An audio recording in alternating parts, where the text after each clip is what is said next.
Hey girl, I just got my COVID vaccine. I can't believe you got vaccinated. Over half the city is vaccinated. If we do our part, we can protect each other. Join the movement by getting vaccinated. Go to shy.gov/COVIDvax or call 312-746-4835.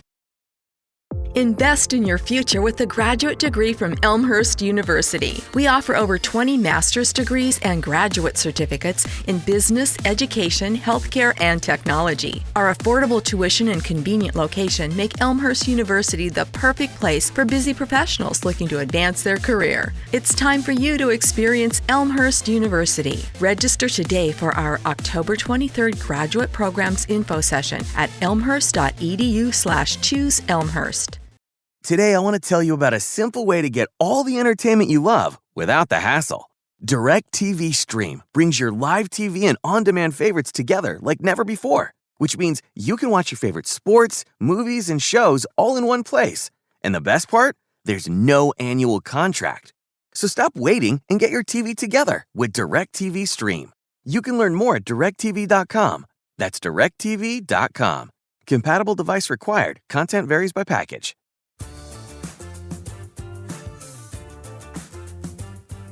If you've never played a game that's so much fun it's impossible to put down, then you've never played Best Fiends. Best Fiends is the best Match 3 style mobile puzzle game out there. It's basically an action-packed adventure and a brain-boosting puzzle game all rolled into one. Most of the Match 3 games on the market are just the same old format with different colors. And maybe cookies instead of candies. But Best Fiends is different. You play through an actual storyline, complete with adorable collectible characters called Fiends. As you get further along in the game, you'll watch your Fiends grow from wee baby versions of themselves into full-grown characters. The more you play, the more powerful and helpful your Fiends become. So if you're tired of crushing the same old candy, give Best Fiends a try. Download Best Fiends free today on the App Store or Google Play. Play Best Fiends. Download free. Imagine this. Golden, crispy fries with just the right amount of salt dipped in your favorite sauce. You're thinking about McDonald's, aren't you? Make your McDonald's fried dreams a reality and pair them with your fave sandwich for just $3. Choose a bacon cheeseburger, McDouble, or McChicken. Add any size soft drink for $1 or frozen beverage for $1.69. Only at McDonald's. Ba-da-ba-ba-ba. Prices and participation may vary. Cannot be combined with any other offer or combo meal.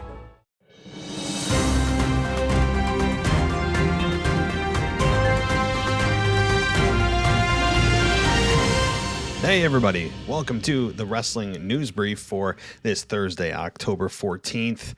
And coming to you a little bit later in the evening here, and I just want to jump into some news here as we try to keep this short and sweet.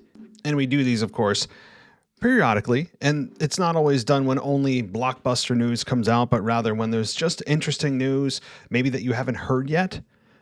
We like to share it with you and give a little bit of our spin on it. So let's jump into it. And as you saw in the title of this episode, that the reason for Bray Wyatt's release has been revealed. And I have to say, in part, it has been revealed. So let's jump into it. This is from WrestlingNews.co. And the headline for this is WWE reportedly had issues with Bray Wyatt's weight, and source claims, quote, Bray was being difficult. So let's jump into exactly where this information came from, and if we can find out more details. Again, this is from the article on WrestlingNews.co. On today's Mat Men Pro Wrestling podcast, Andrew Zarian, I think his name is, reported that WWE felt that Bray Wyatt was difficult and he had weight issues. This is from Zarian. Quote, I have some more information about his release. I want to be careful with this. I'm not even going to allude to where it came from or who told me this. I would say that is probably one of the most legitimate people I've spoken to that would be able to address this. He continued, Bray was being difficult. I'm going to fill in a lot. I'm not even going to quote here because I have the quote, and I don't want to quote it. He was a little difficult. He had some performance issues in the ring, and he had some weight issues. And I'm not saying that's a reason, but you kind of piece things together as to the things when you evaluate a talent, and you're like, we need this, we need that, and this is the plan moving forward. Sometimes the decision is easier to make if you make it more difficult for them to make that decision. There's so many different variables. There is no one reason. By the way, let me just put it out there. Financial, yes, there was a financial issue. There were plenty of other scenarios here. I don't think he was happy, and I would tell you that these decisions are not cut and dry. It should be noted that friends of Bray Wyatt say that he's healthy and cleared to wrestle. WWE's public explanation for Wyatt's release was that it was due to budget cuts. While there has been a lot of speculation about Wyatt possibly landing in AEW, Tony Khan said this week that he has not spoken with him. Dave Meltzer and Brian Alvarez previously reported that Wyatt's likely landing spot is Impact Wrestling. You can check out the... Okay. So there you have it. When you look at this, you come away still a little confused, but with a little more information on his release. That it potentially was weight issues, performance issues in the ring. The performance part of the ring, I don't understand exactly what that means. What was he having a problem with performance-wise in the ring? Because if he had one, I didn't notice. And I don't think any of the fans noticed he had a performance issue in the ring. I certainly missed that. He had weight issues? Well, what? Because he didn't fit with the typical Vince McMahon idea of a pro wrestler? Is that the problem? He had a little bit of a belly, but I actually think he lost weight. I think he lost weight from when he was in the Wyatt family. I mean, the weight issue is to me is a non-issue, if that truly is one of the things. But here's what I gather from this in totality, that there were several contributing factors to Bray Wyatt being released. And it actually could have been in small part due to budget cuts. So WWE's official statement it was because of budget cuts. And that actually probably isn't a lie, because that was one of the likely several reasons why they decided to let him go. So they gave you part of the truth. They gave you a piece of the picture, a piece of the puzzle. And that is their out, and so essentially they aren't lying. They're just not giving you the whole truth. So, if that's the case, that Bray Wyatt was a little difficult. Again, I'm not sure what they mean by difficult. Maybe difficult, stubborn. They're being very broad. Again, this source is from Andrew Zarian on the Mat Men Pro Wrestling podcast, a credible podcast. So I have no reason to believe that this is not credible. So I'm going to take this at face value. But Zarian, who said that Bray is being difficult from a source that he has within WWE. So it's a little bit of playing telephone here. You got to be careful. So I'm going to take it at face value, but that could obviously change in the future once we get the full story. The financial issue that he's speaking of, perhaps it is the amount of money that Bray Wyatt believed he was worth versus what WWE thought he was worth. And don't forget, anytime a publicly traded organization, or rather private organization, is going to hire an employee, they have to hire you as an asset, meaning they need to make money off of you. You're an asset. You're a living human being asset, but you're an asset that they need to utilize to maximize profit. So anytime you're hired by an organization, you're being used to make a profit, meaning that you could make the organization $3 million, but they only pay you $1 million. So they've net profit on you of $2 million, if that makes sense. So perhaps he felt that he was being shafted in contract negotiations. Again, that's my speculation. When they talk about financial issues, that's my guess. Merchandise certainly wasn't a problem for him. Royalties coming in from merchandise certainly wasn't a problem for him. And I'm sure he's getting paid to this day with any remaining merchandise they have in the WWE shop store. I haven't looked lately. But again, this is being vague and vague for a reason. Zarian has the quote from the source, but he doesn't want to reveal anything specific because it might put his source at risk. And I understand that. So he's being vague purposefully. But to summarize before I get on to the next topic, it looks like weight, financial issues, quote unquote, difficult, doesn't get more vague than that, all were a contributing factor to him leaving WWE and WWE letting him go. And of course, budget cuts, which again, in part is true, I think. I mean, who wouldn't want to slice their budget so there's less expenses going out the door and more revenue coming in? I mean, that's never not true for an organization anytime they let people go. It's the only reason they would let people go. So, all right. Well, and the impact, if it's true what Dave Meltzer and Brian Alvarez are saying about why going to Impact, well, I have mixed feelings about that because AEW right now is the hot spot to be. And I believe Tony Khan when he said he hasn't spoken with Wyatt. So I'd be slightly disappointed that he's not in AEW because right now that is the scorching hot place to be. And I think he could have a lot of fun there, and he would absolutely pop a rating, just like everyone else who has returned there to pro wrestling in AEW has. But at the same time, Impact needs a little help. They are now the forgotten stepchild of pro wrestling, given all the attention on WWE now and AEW. That Impact, it's like, oh yeah, that's right, there's Impact too. You don't ever really look at that and consider it a true third option, but it is. Among others, Independence, New Japan, Ring of Honor, among others. So it's an option, and I'm all for all wrestling promotions being as big as they can. If he ends up in Impact, I think that will help Impact immediately. They need star power. They need a little bit of a buzz, and Bray Wyatt going to Impact could provide them that buzz. Now, how long it lasts, we'll have to see if it happens, so, but the fact that he is cleared to wrestle, I believe. So Bray Wyatt's going to become a story. He's going to become a story wherever he lands. So, all right, let's get on to the second piece of this show here. And that's Roman Reigns and his merchandise sales. Now, again, this is also, well, actually it's from Bleacher Report, but the source of this information is actually from wrestling.co. But here's the article. The top merchandise seller in WWE is also its lead heel, according to Paul Davis of WrestlingNews.co. Quote, "We were told that he is the all-time merchandise seller among top heel wrestlers in the history of the company. One source told us that his merchandise sales are at the level of John Cena.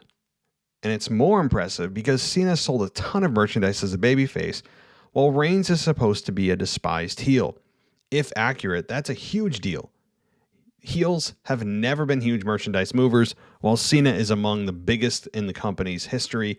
For Reigns to be on par with Cena is indicative of just how strong fans have connected with this version of his character. The vile, cerebral, sometimes gaslighting heel has become the brightest spot of WWE television thanks to a layered character. His interactions with the cousins Usos and the chemistry he has with special counsel Paul Heyman have all contributed. That his in-ring work is as good as it's ever been only helps to enhance.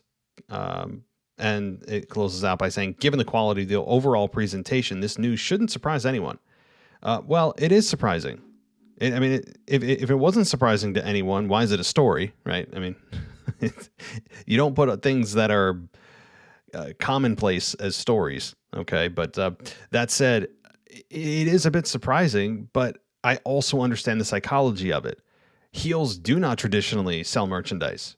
At least, it's not that they don't sell merchandise. They're very rarely in the top half of those earners, which is why a lot of people like to turn babyface, because it can help their bottom line. It lines their pockets. They sell more merch traditionally as a babyface, and heels don't.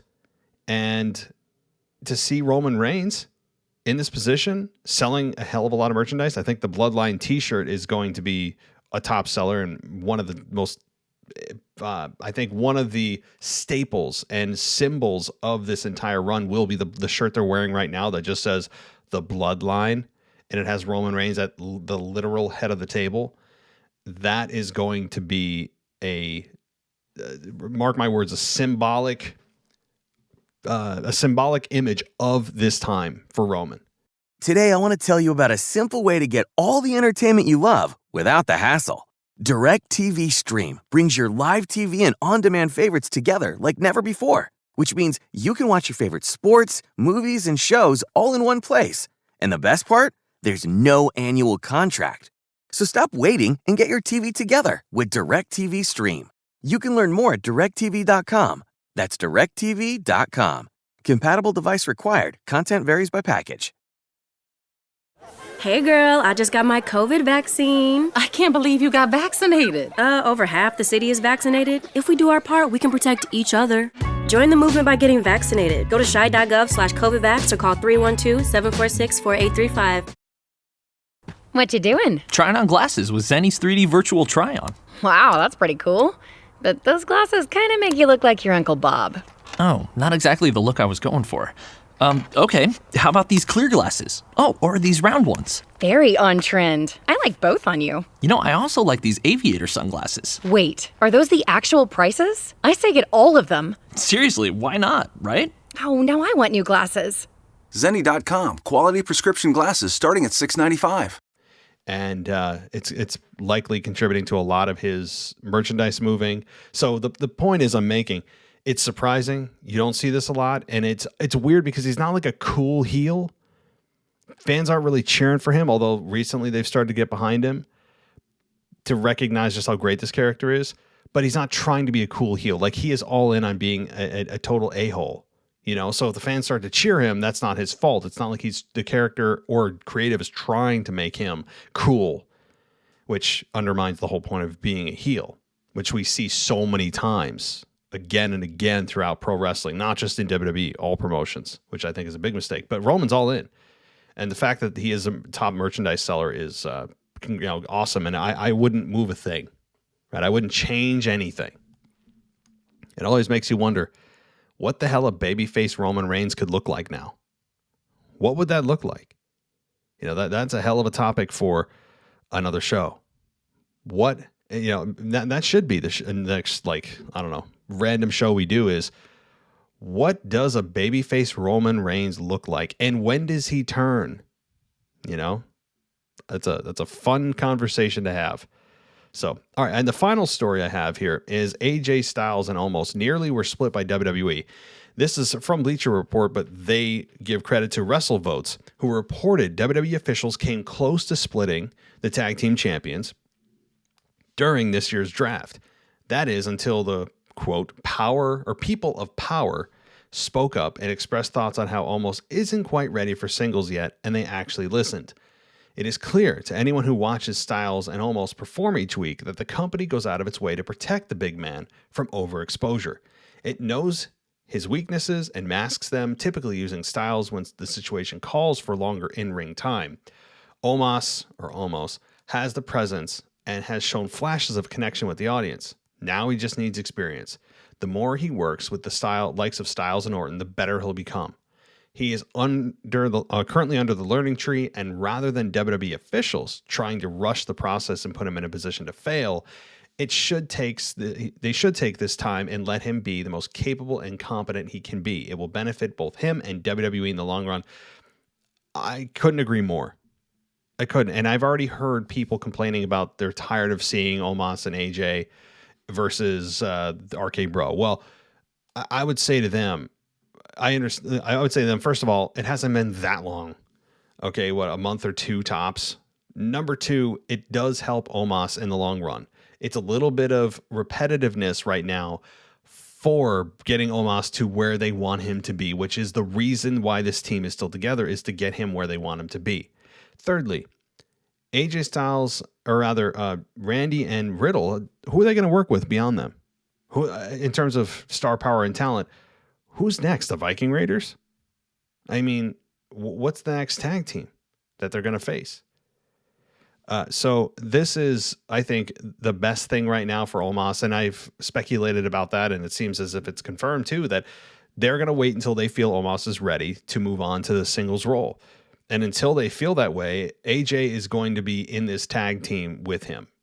Now, you can debate whether or not you feel like that's also handicapping AJ and seeing a great run out of him in a singles role, which they could use. But is it worth the sacrifice of trying to help Omos get to where they want him to be? Timing, experience, psychology, all of that's needed for being a great performer. He's got the presence. That's something you can't teach. He's got just an aura about him. He commands your attention. Those are things that are really, really difficult to teach, if not impossible. So he's got the intangibles. He's got the quote it. But now it's just like this article said from WrestleVotes, which was from Bleacher Report. Always give credit. That is certainly the most important thing. And that's something you can't teach is experience. So I absolutely understand the decision. So we could see AJ and Omos in tag team action for maybe the next several weeks to months. However long they feel it's going to take, and whenever they feel that it's time for them to move on and maybe move AJ to a babyface singles role. Possible. And maybe they split there. But right now, the tag team divisions on men and women are very, very thin. Women, it doesn't exist. They literally don't have a tag team division.